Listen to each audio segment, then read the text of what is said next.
Pour petit r, c'est entre 0, les charges se trouvent pour le rayon de notre cylindre qui commence de 0 jusqu'à petit r.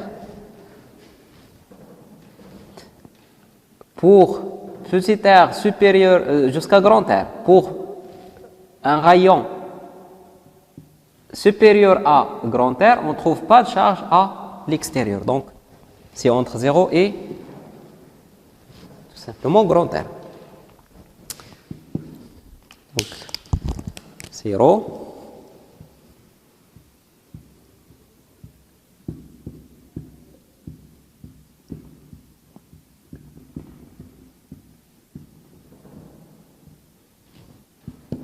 Donc 0, grand R carré sur 2, pardon,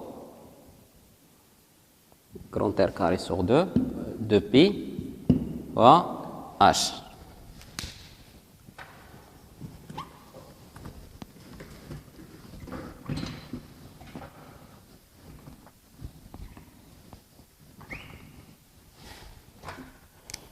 C'est pi R carré H rho pi R carré H.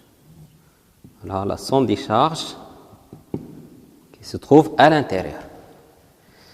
Donc, si vous voulez étape 6, aux dernières étapes, on applique maintenant le théorème de Gauss.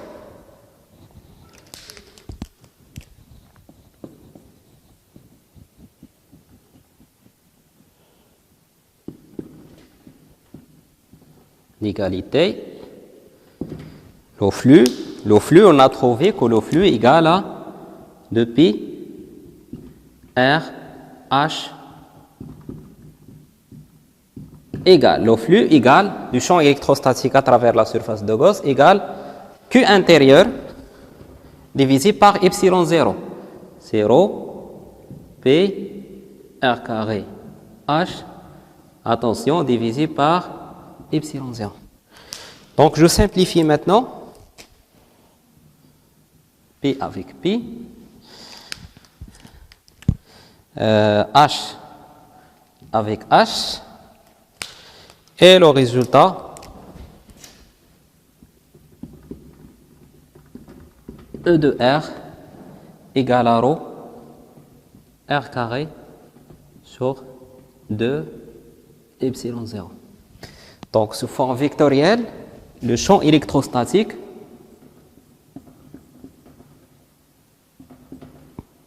la E de M égale à rho R carré sur 2 epsilon 0.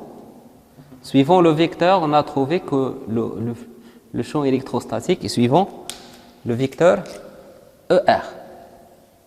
Et ça, c'est pour, attention, c'est pour R supérieur à grand R. On peut ajouter ici le champ à l'extérieur dans notre cylindre. Voilà, c'est très simple. Donc, il suffit de suivre les étapes pour appliquer ce théorème de Gauss et finalement, vous remarquez bien qu'on arrive à calculer le champ électrostatique à l'extérieur de notre cylindre. Prenons le cas maintenant d'un point M qui se trouve à l'intérieur, c'est-à-dire cas de R inférieur à grand R. Donc, distribution toujours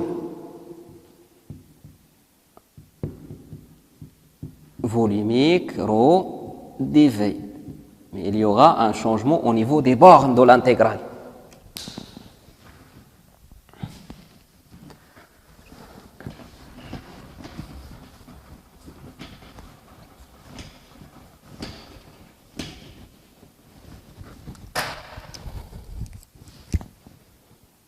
un cylindre, le cylindre chargé, cylindre infini.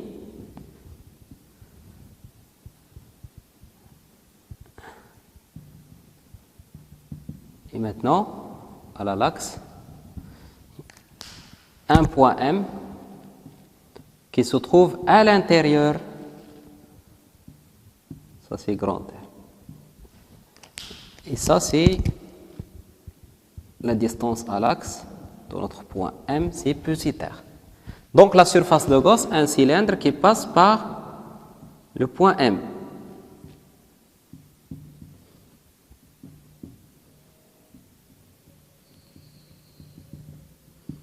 Donc surface de Gauss. La hauteur c'est tout simplement h. Où se trouvent maintenant les charges. Les charges se trouvent à l'intérieur de la surface de Gauss, mais il y a aussi des charges à l'extérieur. Mais pour le théorème de Gauss, on ne s'intéresse pas aux charges qui se trouvent à l'extérieur, parce qu'on a démontré que le flux du champ électrostatique créé par des charges à l'extérieur est nul. Donc voilà, les charges maintenant se trouvent ici. C'est le cylindre, le petit cylindre de rayon petit r chargé. Donc 0 dV c'est ça. Donc il y aura un changement uniquement des bornes pour Z c'est entre 0 et h. Pour θ entre 0 et 2π.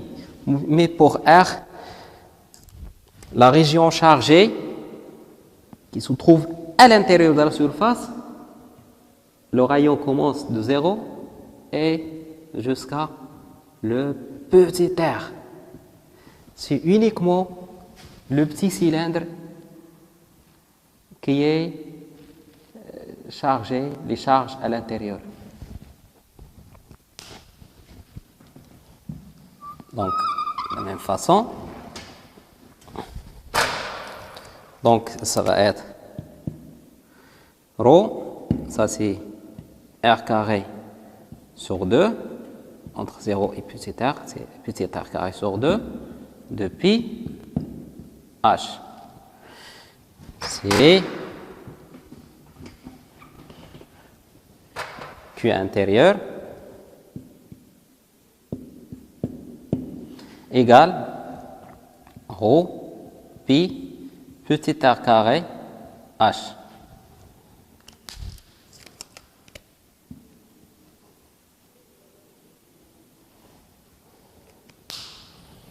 Donc, appliquons le théorème de Gauss maintenant. Bien sûr, le flux, on a calculé, le flux c'est de pi r h fois E de R.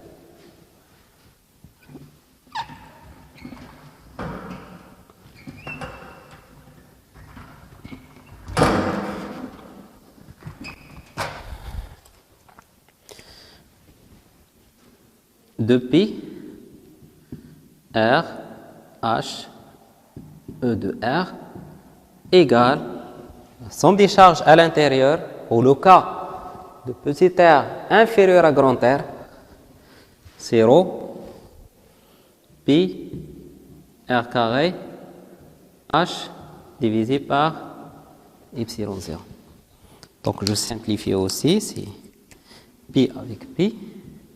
Le R avec le R de R carré et le H avec le H. Donc, E de R égale à ρ R sur 2 epsilon 0.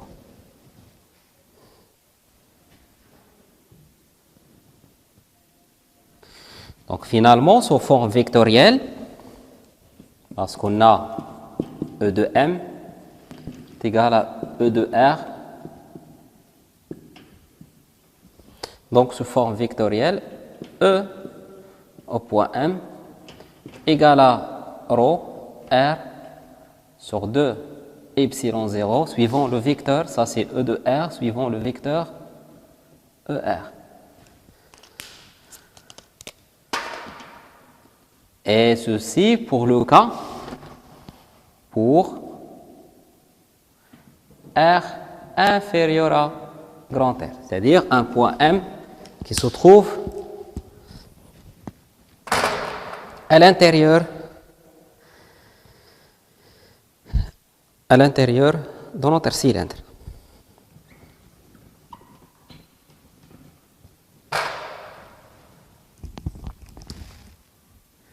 Donc, comme vous avez vu maintenant, on arrive à calculer le champ électrostatique de façon très simple en utilisant le théorème de Gauss.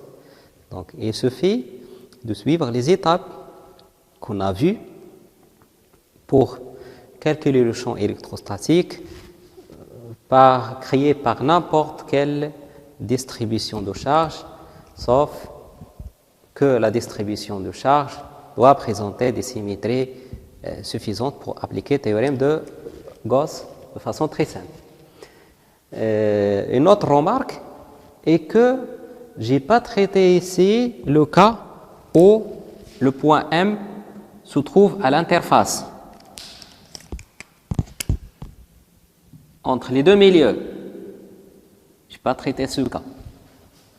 C'est un cas particulier pour R est égal à grand R.